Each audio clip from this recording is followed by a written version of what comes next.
তো দীর্ঘ সময় প্রতীক্ষা করার পরে তার অবসান ঘটল।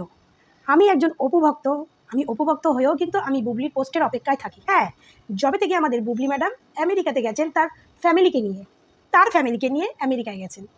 তো আমরা যখন 3 আগস্টের ওই সিনগুলো দেখলাম, ওই পিকচারগুলো দেখলাম, তারপর থেকে তো সোশ্যাল মিডিয়ায় তোলপাড়। তো সেই তোলপাড়ের টাইমলাইট কেড়ে নিল আমাদের অপবিশ্বাস। তো আমি দীর্ঘ প্রতীক্ষায় ছিলাম যে আমাদের পরকীয়া রানী, পরকীয়া পচালো এরপরে শাকিব খানের সঙ্গে কেমনভাবে ছবি তুলে পোস্ট করবে। আমি প্রত্যেক দিন তার প্রোফাইল খুলতাম। ওই একদিন ময়নারে গানে ট্রেন্ডিং 1-এ চলছে একটা ভিডিও দেখলাম, তারপরে একটা কোন ফ্যাশন শোয়ের একটা ড্রেসের একটা ভিডিও মানে ফটো দেখলাম। কিন্তু সে তো তার ছেলে তার হাজব্যান্ডকে নিয়ে ঘুরছে, এত রোম্যান্টিক ফটো দেখালো, সেই ফটোর পরে আমি তার কোনো পোস্ট দেখতে পাচ্ছি না সেইগুলো নিয়ে। তো হঠাৎ করে আবার দেখলাম আজকে পোস্ট দিয়েছে তার ছেলে এবং তার বাবার। কিন্তু আমি তো আমাদের পরকীয়া রানীকে খুঁজতে আছি, আমাদের পরকীয়া রানীকে খুঁজে বেড়াচ্ছি। আমাদের পরকীয়া রানী যে এত পোস্ট দিয়ে শাকিব খানের সঙ্গে ছবি তুললো, তো তাকে আর কেন দেখা যাচ্ছে না? সে ক্যামেরার পেছনে কেন আছে? সে ফ্যামিলির সঙ্গে আমেরিকায় গেছে সময় কাটাতে, তার ফ্যামিলির সঙ্গে গেছে সময় কাটাতে। সে ফ্যামিলির সঙ্গে প্রথম দিনে একদম ধামাকা মাচিয়ে দিল, একদম ধামাকাদার একদম মাচিয়ে দিল। একদম ভেবেছিল বাংলাদেশে একদম বোম ফেটে যাবে, একদম বোম ফেটে যাবে, এমন মানে ধামাকাদার ছবি দিল। কিন্তু ওই ছবিতে জল ঢেলে দিল আমাদের অপবিশ্বাস। সেই জলের মধ্যে আবার জল ঢেলে দিল আমাদের জয়, তাই না? তো সেই কারণে আজকে তার ভিডিওগুলো ফটোগুলো দেখলাম, তার বাবার সঙ্গে তার ছেলের কয়েকটা ফটো সে পোস্ট করেছে। তো ভালো কথা পোস্ট করেছে। তো যে সাকিবের সঙ্গে ফ্যামিলি টাইম কাটাতে গেছে, ফ্যামিলিকে নিয়ে বিদেশে সময় কাটাচ্ছে, প্রথম দিন তো কটা ছবি দিলেন আপায়, কিন্তু আপায় এখন ছবি দিতেছে না কেন? আমার সেই প্রশ্নের আমি উত্তর খুঁজতেছি যে প্রথম দিন আপা এত ছবি দিল, তারপর থেকে আপার সঙ্গে সাকিবের কেন ছবি নাই, এটাই আমি উত্তর খুঁজতেছি। তারপরেও আপা আজকে অনেকগুলো ছবি দিয়েছে, ছেলের সঙ্গে তার বাবার একটা, তারপরে তার ছেলের 3টে ছবি দিয়েছে, বাবার সঙ্গে একটা ছবি দিয়েছে। মনে হয় বলেছে আমি একটা ছবি তুলবো, একটু জোর জবস্তি সাকিবকে দাঁড় করিয়ে একটা ছবি তুলিয়েছে। আর সাকিব তার ছেলের জন্য তো এটুকু করতেই পারে না, যেমন 3 আগস্টে বুবলির সঙ্গে করেছিল।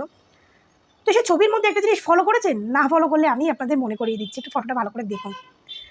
আমাদের বীর একটা কিউট বাচ্চা, একটা বাচ্চা মানুষ, তাকে নিয়ে কিছু বলা ঠিক না, কিন্তু কখন বলা মুখ থেকে বেরিয়ে আসে জানেন? যখন এই পরকীয়া রানীর ভক্তরা যখন আমাদের জয়কে নিয়ে কথা বলে, জয়ের সঙ্গে বীরের তুলনা করে।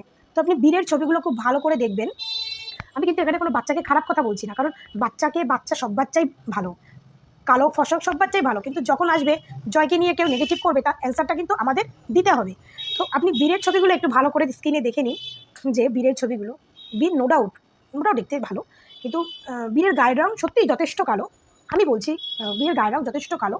প্লাস হচ্ছে বীরকে যে বুবলি জামাগুলো পরায়, আমি এটা বুঝে পাই না, বুবলি কি মানে জামা কি একটা গেঞ্জি কি সে একসঙ্গে 3-4 বছর ধরে পরাতে চায়?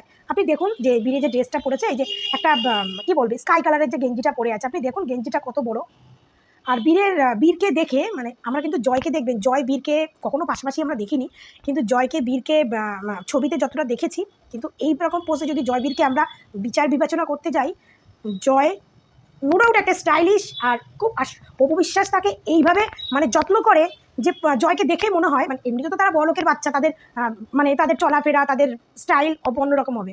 জয়কে দেখেই মনে হয় যে সে একটা বড়লোক। আজকে অপবিশ্বাসকে বাদ দিয়ে যদি জয়কে আপনি দেখেন, একটা কোটিপতি ঘরের বাচ্চা মনেই হবে। কিন্তু আমি এই যে বীরের এই ছবিগুলো দেখলাম, বীরের ছবিগুলোর সঙ্গে আমার না জয়ের ছবিগুলোর কোনো মিল পাচ্ছি না।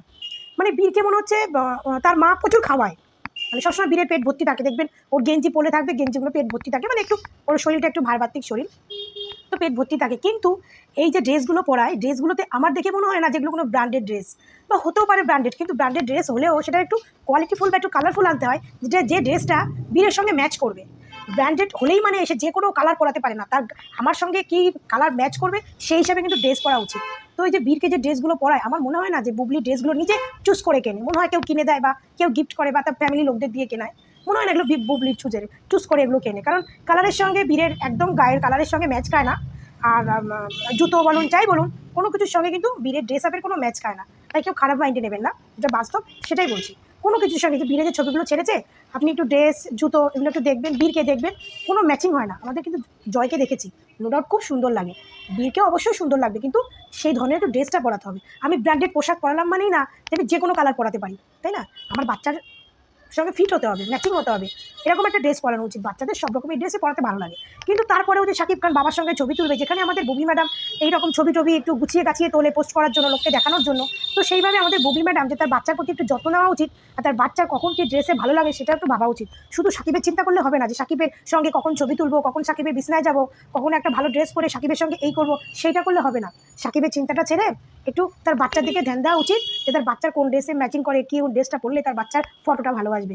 এখন সাকিব সাকিব করে এই বেটির মাথাই খারাপ হয়ে গেছে, পরকীয়া রানীর মাথায় খারাপ হয়ে গেছে। এই জন্য ছেলের দিকে একটু যত্ন নেয় না, আর ছেলের কি ড্রেস পরে কি না পরে এই বেটি মনে মাথা থেকেই আউট হয়ে যায়। এই ছবিগুলো দেখবেন না, ড্রেসের সঙ্গে মিল করিয়ে দেখবেন, আমার কথা মিথ্যে না সত্যি, আপনারা এই ছবিগুলো দেখলেই বুঝতে পারবেন। এর না ড্রেস না জুতো, কোনো কিছুর ম্যাচিং নেই। হতে পারে ব্র্যান্ডেড কোম্পানির ড্রেস, কিন্তু কালারের যে এতটা জঘন্য চয়েস বুবলি পড়ায় তার ছেলেকে, মানে বুবলি তার ছেলেকে দেখতে খারাপ লাগছে না ভালো লাগছে সেটা ম্যাটার করে না, তার লাইফে ম্যাটার করে একমাত্র সাকিবের সঙ্গে কখন ছবি তুলবে, কখন সেটাকে পোস্ট করবে, কখন অপু বিশ্বাসকে জ্বালাবে, ও সাকিবের সঙ্গে ছবি পোস্ট করে কখন অপুকে জ্বালাবে, বুঝেছেন? তাহলে এই যে ছবিগুলো পোস্ট করেছে, কি আর কোনো ড্রেস ছিল না? এই বড় বড় গেঞ্জি, মানে কেনে একটা গেঞ্জি মনে হয় 3-4 বছর পরাবে এমন করে গেঞ্জি কেনে, সব সময় বিয়ের ড্রেস দেখে সব বড় বড় বড় বড় গেঞ্জি পরে। একটা বিদেশে ঘুরতে গেছে, সেখানে তো একটু বাবার সঙ্গে ঘুরতে গেছে, তো সেখানে তো একটু ভালো ছেলেকে একদম বাবার কাছে ফিট করাতে হবে। সাকিব মানে মেগাস্টারের ছেলেকে তো একটু মেগাস্টারের মতো লুক দিতে হবে, তাই না? মেগাস্টারের ছেলেকে যদি একটা বস্তি ছেলের মতো লুক দেয়, এটা ভালো লাগে? এবার অনেকে কমেন্ট করবেন, একটা বাচ্চাকে নিয়ে কী করে বলছেন ভাই, একটা মেগাস্টার তার সঙ্গে তার ছেলেকে লুক দিতে গেলে তো সেরকম লুকই চাই। আপনি প্যান্ট না পরে সেই ড্রেস পরে সাকিবের সঙ্গে ছবি তুলতে ব্যস্ত, কোন পোজে কোন লুকে দেখতে ভালো হবে সেটা আপনি ধ্যান রাখেন ভালো। আর ছেলে যে কেমন জামা পরলো, কেমন দেখতে লাগলো, সেদিকে আপনারও ধ্যান নেই। মানে ছেলের দিকেও যত নয়, ছেলেটা নিয়ে ফেলেছেন একমাত্র ট্রাম্প কার্ড হিসাবে, একমাত্র এটিএম কার্ড হিসাবে। ছেলেটা নিয়েছেন একমাত্র এটিএম কার্ড হিসাবে, ছেলে হচ্ছে এটিএম কার্ড, ঢোকাবে আর মাল বেরোবে, ঢোকাবে আর মাল বেরোবে। ছেলের দিকে একটু যত্ন নিন বুবলি ম্যাডাম, একটু ছেলেকে কখন কোন ড্রেসটা পরলে ভালো লাগবে একটু সেই দিকে যত্ন নিন। সাকিব করবেন না।